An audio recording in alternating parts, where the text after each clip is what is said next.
It is balloon! You can have lots of fun with balloons. You can get all kinds of static electricity, stick them to your head and things like that. Then go poke your neighbor in the class and whoop, watch him jump. You can toss it. Play games where you pass it between your legs to the person next to you. You can share them at birthday parties. And if you fill them with helium, high school students will inhale it and do incredibly stupid things. But you could also allow them to float and fly. This balloon represents you. Some of us are lifeless and on the floor. Others are filled with air. Some of us are filled with hot air. But that's another story for another time. When filled with helium, we can soar to the skies. You know, everybody loves Christmas. Even pagans celebrate Christmas. In fact, secular people will point to us and say, you realize, of course, that your Christmas celebration has pagan origins. But everybody celebrates Christmas. If nothing else, for Santa Claus. Easter is another significant holiday in the church year. We recognize that. Some folks use it as an opportunity to give candy and hide eggs and recognize the Easter bunny. We recognize it as the resurrection, where the plan that God put into place the moment Jesus was born reached its climax in Jerusalem with Jesus' death and then his resurrection, as the price was paid for our sin and then new life was made available to us. Pentecost is the red-headed stepchild of the Lutheran Church. We don't celebrate Pentecost. Probably because we're afraid of it. Or because we don't understand it. As I mentioned in the opening remarks, when we think of Pentecost, we think of the word Pentecostal, and we recall in our minds holy rollers. Christians who flop around like fish out of water on the floor, foaming at the mouth, and babbling like a brook. We don't babble. We don't flop. We don't even clap, unless it's the children's choir at Christmas. Then we applaud. But to sing during a hymn and to clap, not us. We Lutherans. We got the joy, joy, joy, joy down in our hearts, but we keeping it a secret from our faces. We don't know a lot about Pentecost. Yet I submit for your consideration. Take it like Rod Serling there. Submitted for your consideration. You're all Pentecostal. You may not show it. You may not act like it. But it doesn't mean that you're not. Context.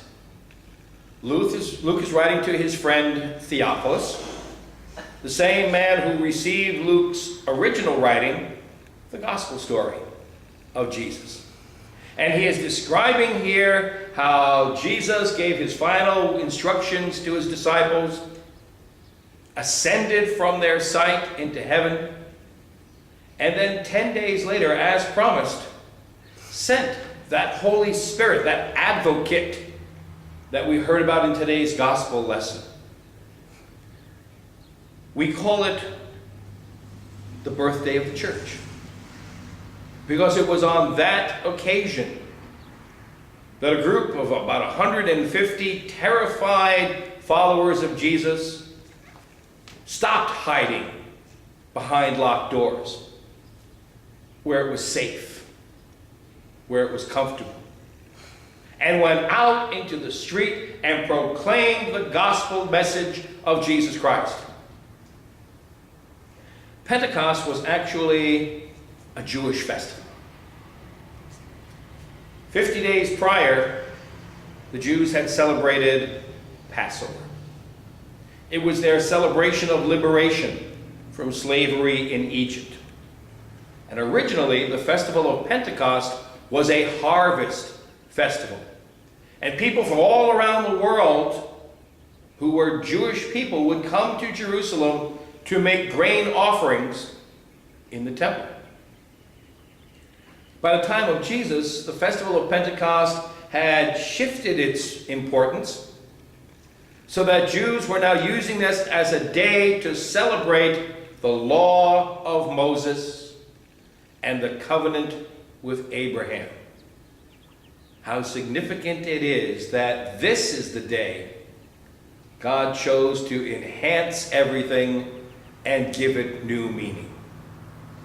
It's like Dorothy, after the house has landed in Oz, and she opens the door and steps out from her black and white Kansas world into a world of Technicolor. On the day of Pentecost, God enriched our lives, taking us from the old covenant with Abraham, described by the law of Moses, and bringing us forward into the covenant with Christ, sealed by his Spirit.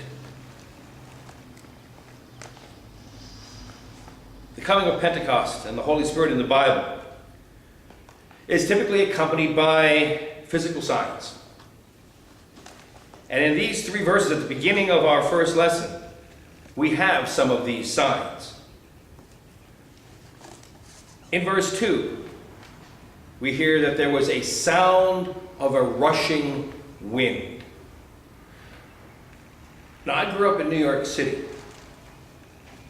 And if you were riding the New York City subway system and standing on the platform, as a train came into the station, you would not only hear the sound of this train rumbling in your feet, but you could also feel a gust of wind being pushed forward by that train as it comes to arrive in the station. So it was for the apostles gathered in the upper room. A sound like a freight train, and the experience of a gusting wind. Now, if anybody should understand this aspect of Pentecost, it's the folks of Glen, Avon, who live in this vortex where the wind comes down out of the east and just swirls through here like a horizontal cyclone, gathering up all sorts of paper and trash and depositing it on our front lawn and in our parking lot. In both Hebrew and Greek, the words for wind and spirit are the same. Whether it's the Hebrew word ruach or the Greek word pneuma, we discover that those words are used interchangeably to describe both wind and breath. For example, ruach is the word used to describe the breath of God. And when Adam is formed out of a lump of clay, it is the ruach of God that is breathed into him and brings him to life. Now, I did not read the alternate first lesson for today to you, probably because you're all so familiar with it. It's the story of Ezekiel in the valley of the dry bones, where God speaks to his servant and asks him questions. What do you see? I see a bunch of dry bones. Oh man, can these bones live? And I love Ezekiel's answer. Why are you asking me? You know. And God says, yeah, they can live. These bones represent the nation of Israel, dried up, dead, and lifeless. we can bring them back to life again.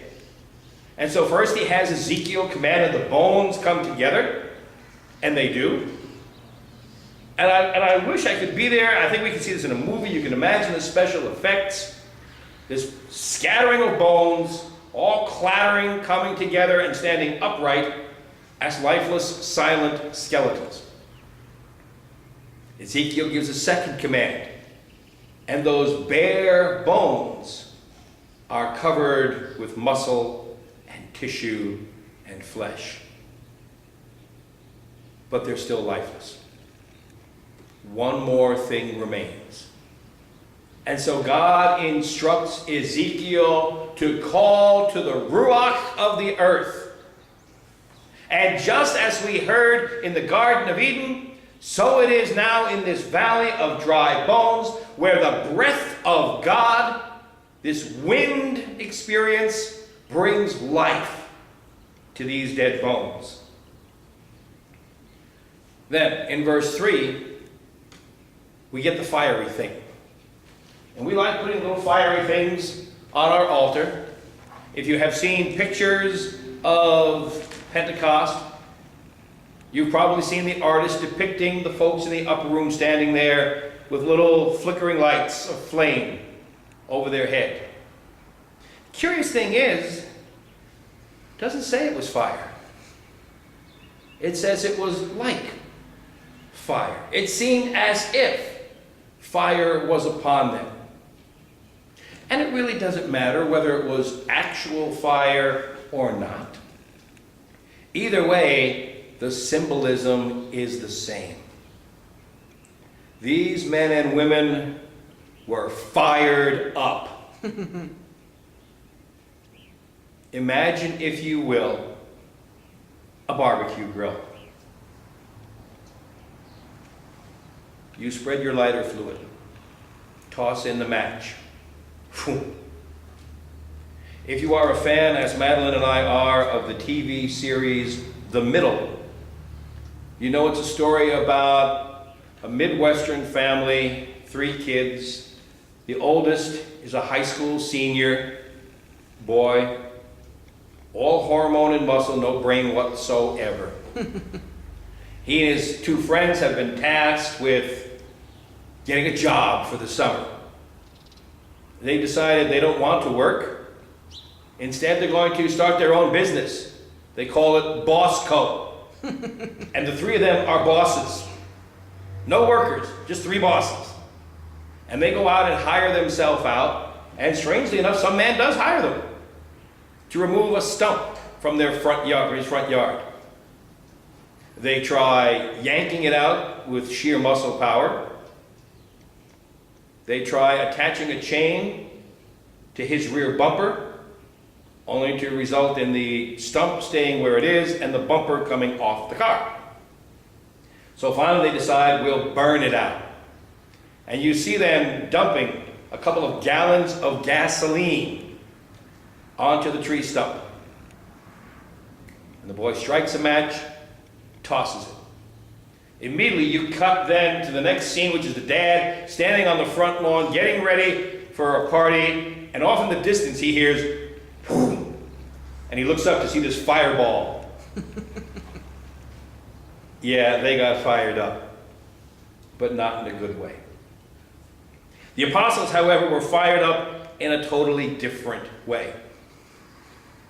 No Berlitz course, no Rosetta Stone CDs and DVDs, but through the power of God, these men were able to go out into the street and speak the language of every individual from all those countries that I read in the first lesson.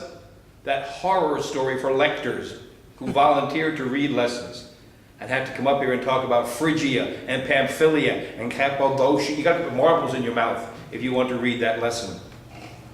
But no matter where they were from, they heard the apostles speaking in their language.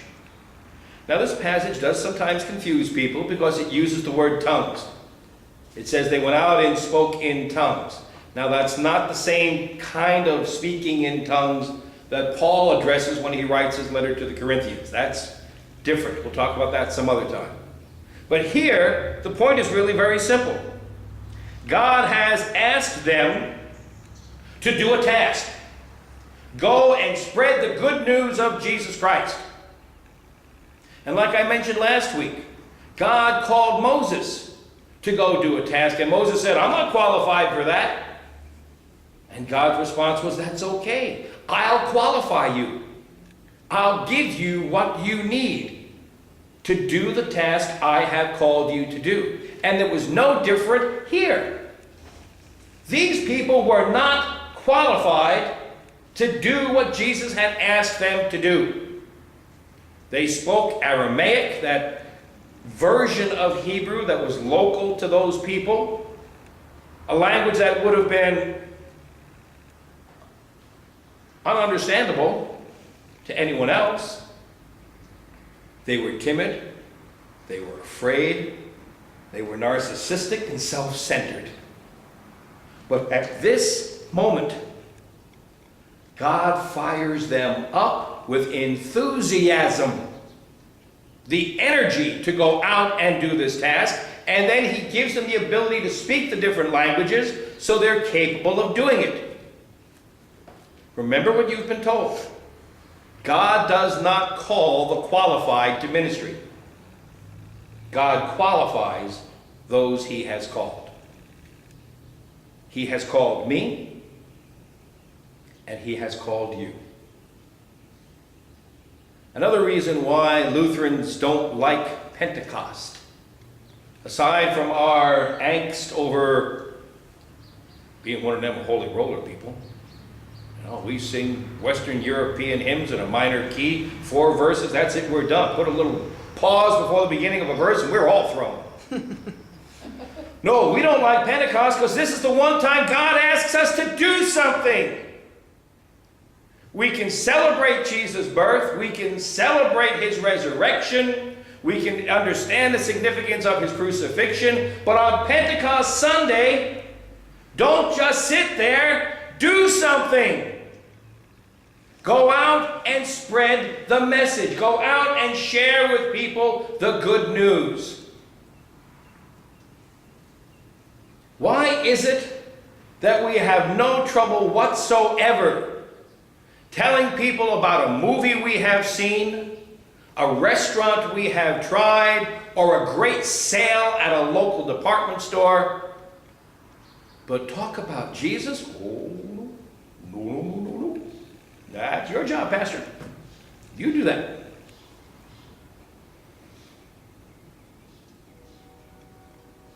Trivial Pursuit questions about the Lutheran Church for you.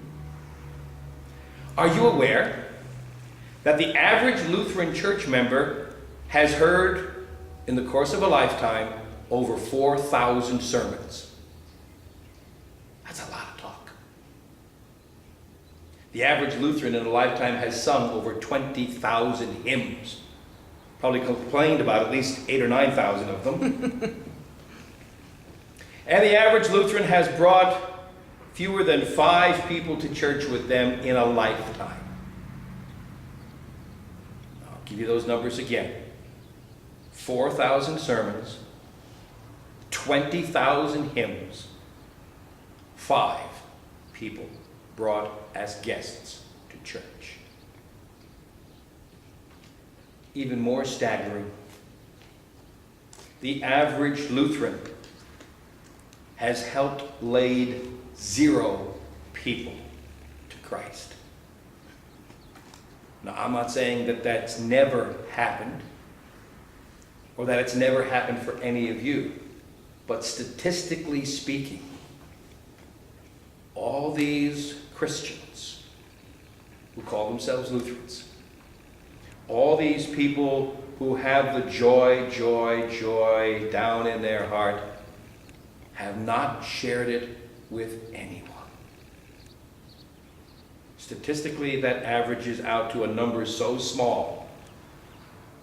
The phrase is statistically insignificant. 0.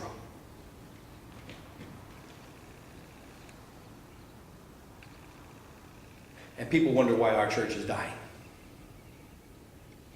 When we were at the Synod Assembly, I mentioned this last week, Just the churches in our own conference, when we went around the room and introduced ourselves, all said pretty much the same thing. We're struggling, but we're hanging in there. We're shrinking, but we're still worshiping.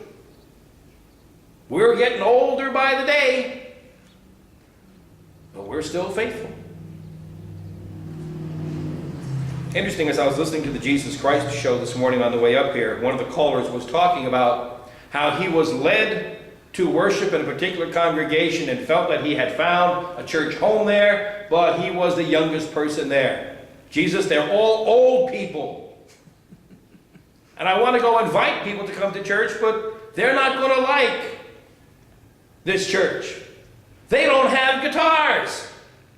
Imagine that. A house of God without guitars. Who ever heard of such a thing? They don't, Jesus, I don't want to bring any friends to this church. They don't have a rock band. Okay, grab Bibles and find where it says, thou shalt have a rock band in order to be the church of God and the body of Christ. Yet I have heard our own people back here in the coffee room saying, oh, well, you know, we're not growing because we're not like those other churches, you know. The happy, clappy, feel-good churches. You know, they have rock bands and guitars, and people get up and jump around and slap each other on the back. Yeah, they're growing because they're all fun and games. We're all about substance and doctrine. And will the last member of Grace Lutheran Church please turn out the lights on your way out? I submit for your consideration that what Jesus talks about in his gospel and what we celebrate this morning has absolutely nothing to do with worship style. And it is absolutely irrelevant whether we use an electronic organ, a pipe organ, a piano, digital music, or a guitar to lead us in worship. That's just style. If we want to talk about the substance and the essence of who we are, we can talk about Christmas, we can talk about Easter, but we can't talk about those two unless we conclude with Pentecost. Because Pentecost is the time of transition. And you even hear it in the gospel lessons. We hear that people came to Jerusalem on Pentecost Sunday to celebrate what? The law. The old covenant that God made with an entire group of people. Now we come to Pentecost Sunday, where God speaks to you individually, personally, one at a time, and says, do you love me? Do you accept what I say? Will you do what I'm asking you to do? I'm not asking you to be fearless. I'm asking you to get up off your rusty dusty and do what I've asked you to do. I'll give you the energy. I'll supply the power.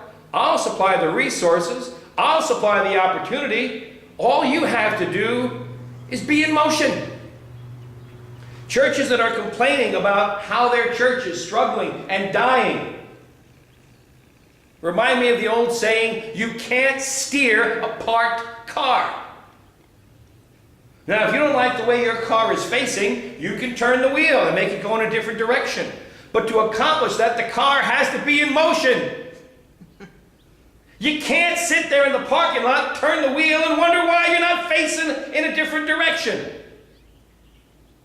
You've got to fire up the engine.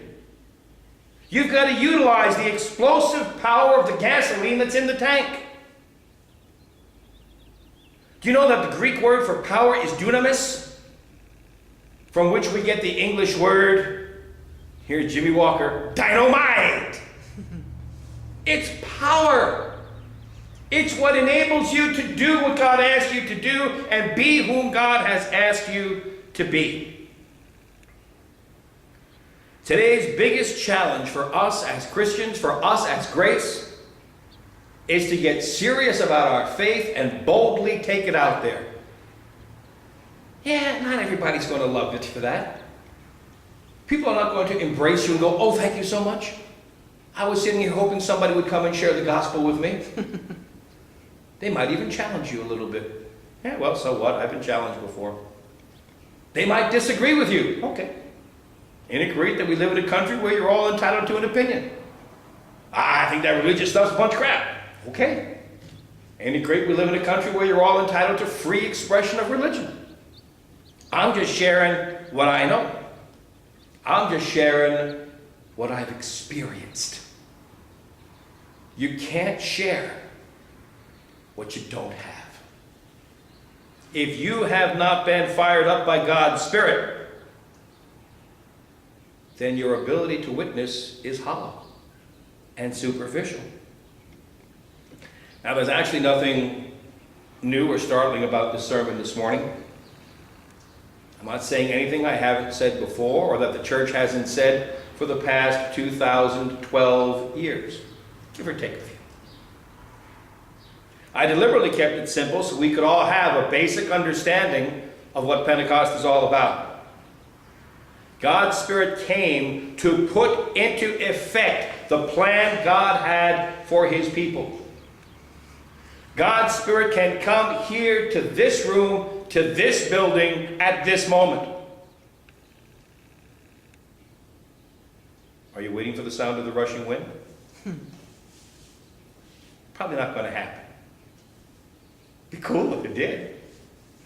Probably scare a bunch of us and run out. I don't see any flames. That's okay. I don't think God was planning that for this morning either. Although, I gotta admit, God is great in the special effects department. But what God can do is ignite that spirit that already exists within you at the time of your baptism. It's interesting that when John the Baptist was conducting his ministry, he said something that Jesus later on repeated. We heard it last week in the last part of Luke's Gospel. John said, I baptize you with water, but there's one who is coming after me who will baptize you with the Holy Spirit and with fire. Curious that it's Luke who records that in his Gospel, and then has Jesus at the end of that Gospel saying, I gotta go, my time's up, but I want you to hang out here in Jerusalem until you are baptized with the Holy Spirit and with fire. And 10 days later, that all happened. Whether it was actual flame doesn't matter at all. But what is true is that the Spirit that Jesus said He would send to those first Christians fired them up and forced them out into the street. It was news so exciting they could not contain themselves. They had to go out and speak. I'm trying to imagine what it must have been like for Peter or Andrew or John or James when they opened their mouth intending to speak in Aramaic and find themselves speaking in Greek, or find themselves speaking in Latin, or whatever those languages are for the people we listed in our first lesson. They must have been terrified. And at the same time excited. Hey, look what God's doing. I'm thinking Aramaic and it's coming out of my mouth in another language. Isn't God cool? But it wasn't just a language thing. I'm not expecting some of you to walk out of here this morning fluent in Spanish or Korean. But it is my prayer that you will walk out of here this morning enthused, experiencing the burn in your heart from the Spirit that God has placed there. May God richly and abundantly bless each and every one of you today. Amen. We worship God with our offering.